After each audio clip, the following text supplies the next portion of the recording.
किसान आंदोलन की गूंज यूके की संसद तक पहुंच गई, लेकिन अभी तक मोदी सरकार के कानों तक शायद इसकी गूंज नहीं पहुंची है। और सबसे बड़ा सवाल यही है कि आखिरकार मोदी जी कब तक किसान आंदोलन को लेकर के चुप रहेंगे। दूसरी बड़ी खबर, आज हरियाणा के हिसार में किसानों के ऊपर लाठी चार्ज किया गया।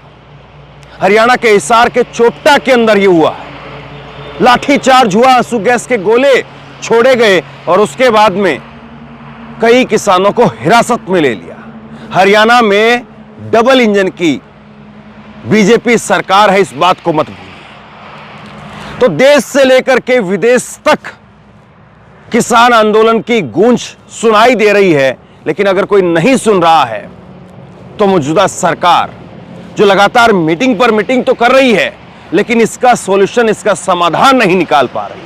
और अब सबसे बड़ा सवाल यही है कि अगर किसानों ने फाइनल दिल्ली कूच का फैसला कर ही लिया, जो कि अब कुछ देर बाद में सामने भी आ जाएगा, तो फिर उसके बाद में सरकार क्या करेगी, यह सबसे बड़ा सवाल है। लेकिन सबसे पहले सबसे बड़ी खबर मैं आपको दिखा रहा हूं।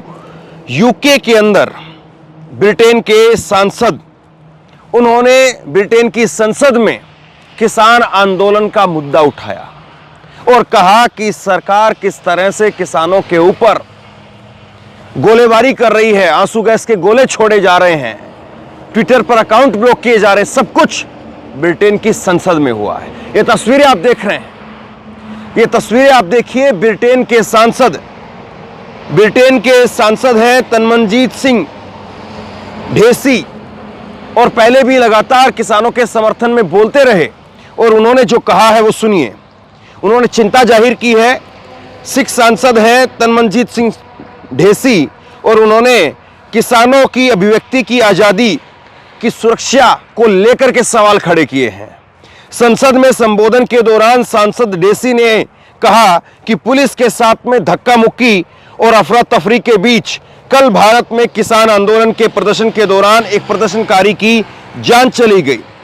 सिख समुदाय और गुरुद्वारों के सदस्यों सहित कई मेरे दोस्तों ने दिल्ली की ओर मार्च करने के प्रयास में प्रदर्शनकारी किसानों की सुरक्षा के बारे में अपनी गंभीर चिंताओं के बारे में मुझे बताया है। तो देश से लेकर के विदेश तक किसान आंदोलन इस वक्त गूंज रहा है। लगातार ये सवाल उठ रहे हैं, पुलिस जिस तरह से वहां पर कार्रवाई कर रही है उसको लेकर के सवाल खड़े हो रहे हैं। लेकिन अभी तक मौजूदा सरकार इसका समाधान ढूंढने में, सॉल्यूशन करने में क्यों विफल रही है, यह बड़ा सवाल है। तनमनजीत सिंह ढेसी ने सदन को बताया कि बुधवार को पुलिस के साथ में कथित गतिरोध के दौरान एक प्रदर्शनकारी के सिर में गोली लगने से मौत हो गई। एक और किसान को गोली लगी लेकिन वह बच गया। इसके अलावा 13 अन्य किसानों का अस्पताल में इलाज चल रहा है। अपने भाषण में उन्होंने किसानों के विरोध से जुड़े एक्स अकाउंट पर पोस्ट को निलंबित करने भारत सरकार के आदेशों का भी जिक्र किया। उन्होंने कहा कि आज बीबीसी ने रिपोर्ट दी है, एक्स ने इस मामले में वैध पोस्ट और अकाउंट हटाने के लिए उनकी इच्छा के खिलाफ मजबूर होने की बात स्वीकार की है। दरअसल मैंने सुबह अपनी खबर में बताया था कि किस तरह से ट्विटर, जो कि अब एक्स हो चुका है, उसकी तरफ से सफाई आई कि हम अकाउंट बंद नहीं करना चाहते हैं, लेकिन सरकार हमें ऐसा करने के लिए कह रही है, जो कि हम मानते हैं कि अभिव्यक्ति की आज़ादी के ऊपर सीधे तौर पर हमला है। अभिव्यक्ति की आज़ादी के अधिकारों को कुचला जा रहा है, और इसी चीज का जिक्र ब्रिटेन की संसद में हुआ है। तो सोचिए कितना बड़ा मुद्दा है। लेकिन इस मुद्दे को लेकर के क्या वाकई कहीं पर चर्चा है?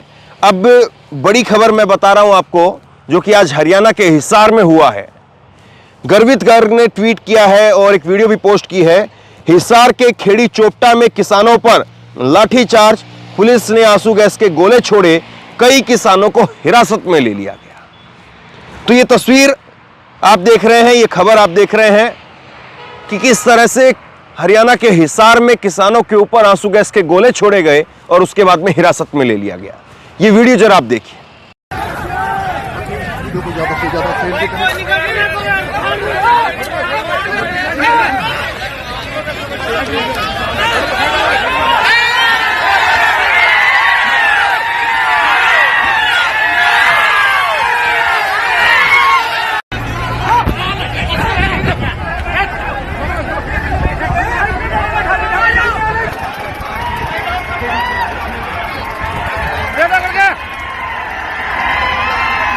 ये देखिए तस्वीरें, पत्थरबाजी जो है शुरू हो गई है।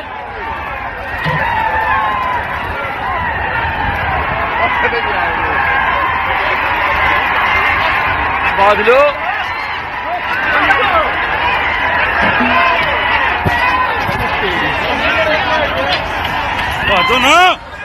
अब सबसे बड़ा सवाल यह है कि जिस तरह से मौजूदा समय में इस आंदोलन को लेकर के सरकार का जो रवैया है, क्या वाकई पहले की सरकारों का भी रवैया उसी तरह से रहा है जब पहले भी आंदोलन हुए हैं, या उससे पहले हमने देखा है कि राष्ट्रपति भवन तक भी लोग पहुंचे।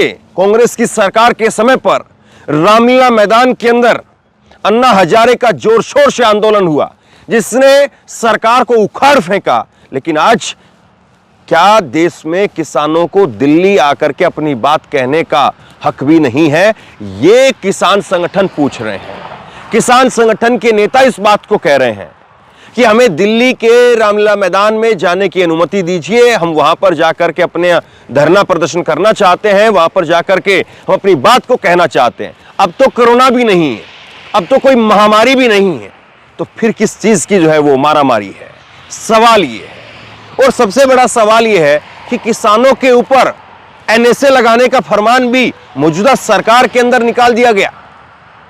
ये जरा देखिए, एनएसए जो है वो किसानों के ऊपर लगाने का जो है वो फरमान कल जारी किया गया। किसान संगठनों के मुख्य पदाधिकारियों, आंदोलनकारियों के विरुद्ध रासुका राष्ट्रीय सुरक्षा अधिनियम 1980 एनएसए के तहत कार्रवाई शुरू, अंबाला पुलिस की प्रेस नोट ये कहता है। अंबाला पुलिस ने इस प्रेस नोट के अंदर बताया कल कि हम किसानों के ऊपर एनएसए लगा रहे हैं, रासुका लगा रहे हैं। कमाल की बात है, अन्नदाता जिसकी नरेंद्र मोदी बात करते हैं, 4 जातियों की बात करते हैं, किसान, नौजवान, महिला और गरीब। लेकिन पहले ही किसान के ऊपर, किसान संगठनों के नेताओं के ऊपर, आंदोलनकारियों के ऊपर एनएसए अगर लगा दिया जाए तो फिर इसका क्या मायने निकाले जाए? और केवल एनएसए नहीं, केवल एनएसए नहीं, एनएसए के साथ साथ उनकी संपत्ति जब्त करने का भी फरमान जारी कर दिया गया। किसान आंदोलन के दौरान हुई सरकारी संपत्ति के नुकसान की भरपाई, आंदोलनकारियों की संपत्ति की कुर्की व बैंक खातों को सीज करने की कार्रवाई शुरू, अंबाला पुलिस इस बात को कह रही है। तो अंबाला पुलिस जो है वो 2 प्रेस रिपोर्ट कल एक ही दिन में जारी करती है कि हम कुर्की करेंगे, बैंक खाते सीज करेंगे और इनसे भरपाई करेंगे। जो सरकारी और प्राइवेट संपत्ति का नुकसान हुआ है उसकी भरपाई सरकार करेगी, अब ये बात कही गई। लेकिन आप देखिए कि किस तरह से हालात हो रहे हैं। और उसके बाद में जब भद पिटने लगी, उसके बाद जब सवाल खड़े होने लगे कि अन्नदाता के ऊपर चुनावी मौसम में चुनाव सर पर है, तो क्या सरकार को कोई परवाह नहीं है? क्या अन्नदाताओं के बीच में फैली नाराजगी को लेकर के सरकार चिंतित नहीं है? जब ये सवाल खड़े होने लगे तो आनन फानन में आज सुबह अंबाला पुलिस ने फिर से एक प्रेस रिपोर्ट जो है, प्रेस नोट वो जारी किया। और प्रेस नोट जारी करके अंबाला पुलिस ने कहा कि एनएसए नहीं लगाया जाएगा।